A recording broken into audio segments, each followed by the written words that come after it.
What's cooking, guys, and welcome back to my channel. In today's video I'm making this red velvet cream cheese swirl loaf cake. I know that's a very long name, but it's a very simple recipe for this classic moist red velvet cake that has a sweet cream cheese swirl going through it. If you're cooking at home for your Valentine's or even for like a Galentine's Day, this loaf cake is definitely a must. So stay tuned for the recipe. Do consider subscribing if you're new here and you'd like to join the foodie family, and also hit the bell icon so you're notified every time I upload a new video. And now let's get baking.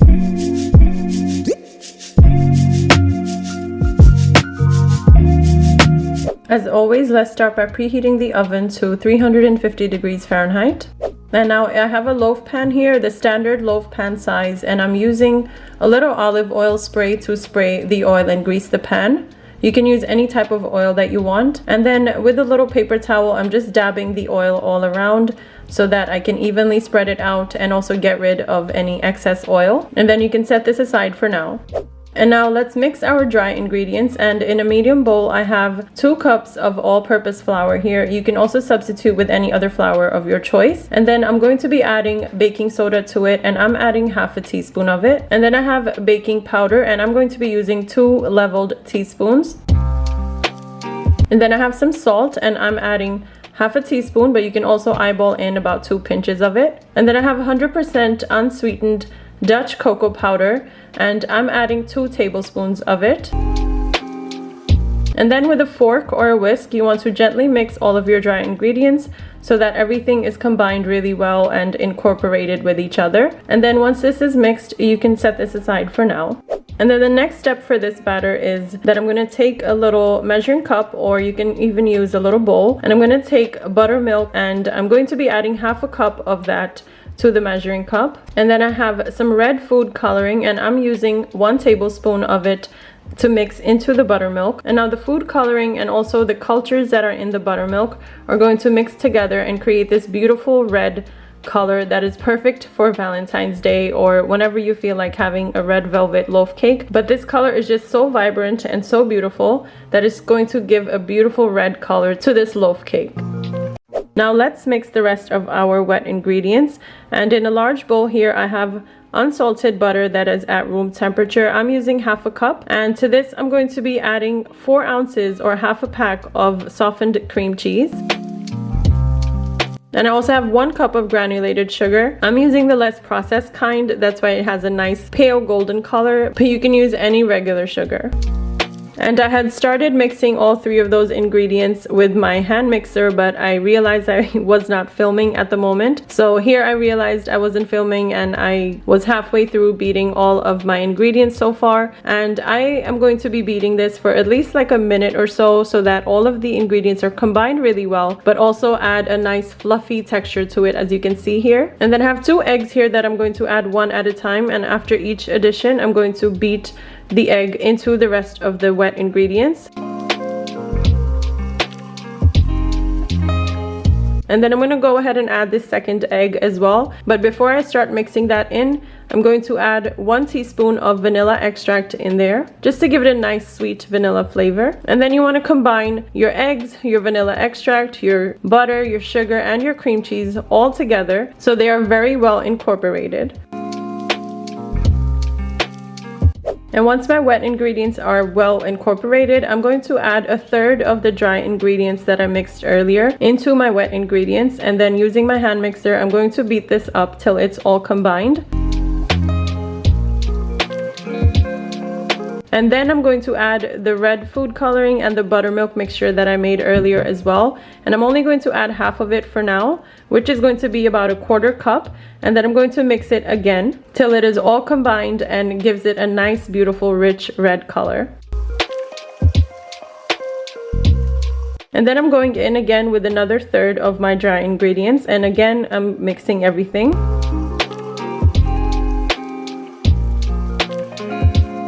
And then add the rest of your red food coloring and buttermilk mixture. And then using your hand mixer or stand mixer, you want to beat it up again. And just make sure that you are scraping the bowl down to get all of that goodness mixed well together.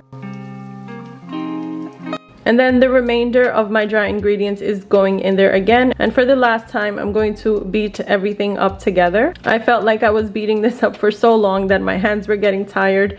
But yeah, you want to combine all of this really well so that the rich red color from the food coloring and also from the cocoa powder just mixes really well together to give it that bright and deep rich red color. And now my batter is done after mixing it all really well. And now I'm just going to set this aside and make the cream cheese swirl mixture for you guys. And now in a medium bowl here, I'm going to make my cream cheese swirl mixture. And I'm using a 1/4 cup of granulated sugar that I'm adding into the bowl. And then the rest of the cream cheese that was left over from earlier, which was 4 ounces. And I'm going to use my hand mixer again to beat everything up till the cream cheese and the sugar is combined really well together and just gets like a nice fluffy and light texture. And you want to make sure that the cream cheese is soft and at room temperature, otherwise you're gonna have a harder time to mix the sugar and the cream cheese together. And now to the cream cheese and the sugar, I'm going to add 1 heaping tablespoon of all-purpose flour, and then I'm going to quickly mix that up with the cream cheese and the sugar. So just a quick whirl is enough. Then I'm adding in 1 egg that I've already broken. And also I have about 1 tablespoon or so of whole milk that I'm adding in there as well. And then I also have some vanilla extract, and I'm eyeballing in about a teaspoon of it. And then with your hand mixer, you want to mix all of that up just to make sure that everything is combined really well. And then I felt like my cream cheese swirl mixture was a little on the liquidy side, so I added another heaping tablespoon of all-purpose flour, and again I mixed everything up really well.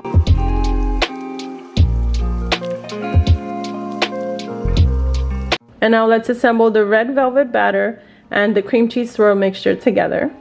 And now in my greased loaf pan, I'm going to be taking my red velvet cake batter with a spatula and leveling it out at the bottom of the loaf pan. And you want to make sure to flatten it out on the top evenly. It doesn't have to be perfect, but you know, just make 1 layer of the red velvet cake batter first. And then I'm going to add my creamy cream cheese swirl mixture all over the red velvet cake batter.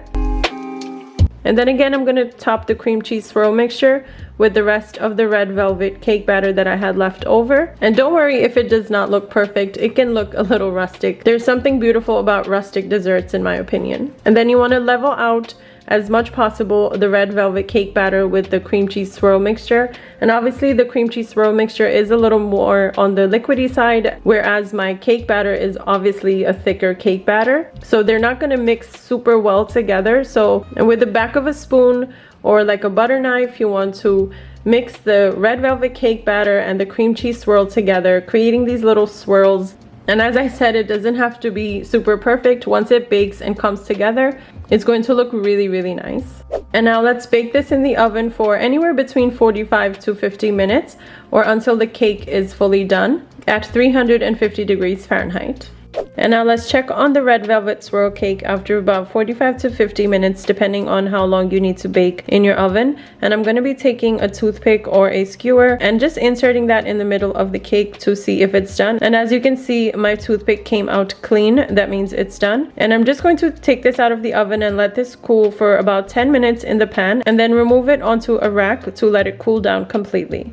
So here is my cooled down red velvet cream cheese swirl loaf cake. I know the name of this cake is a handful, but it's going to be so perfect for a Valentine's or Galentine's Day brunch. Or you can serve it as a dessert with some vanilla ice cream or homemade whipped cream. It's going to be the perfect pairing for Valentine's Day. And you can also top this with cream cheese frosting. And for the cream cheese frosting, you can find the recipe for that in my red velvet cupcake recipe video, which I will link down below in the description box and also up in the cards here. So I do hope you try this recipe out.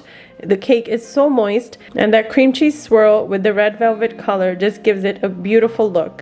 So that's it for today's video, guys. I hope you enjoyed my recipe for this red velvet cream cheese swirl loaf cake. I know it has several steps, but it's still a very simple recipe to make, so I do hope that you try it out. Make sure to like, comment, share, and subscribe if you enjoyed today's video. I'll be seeing you in the next one, guys. Until then, take care of yourselves.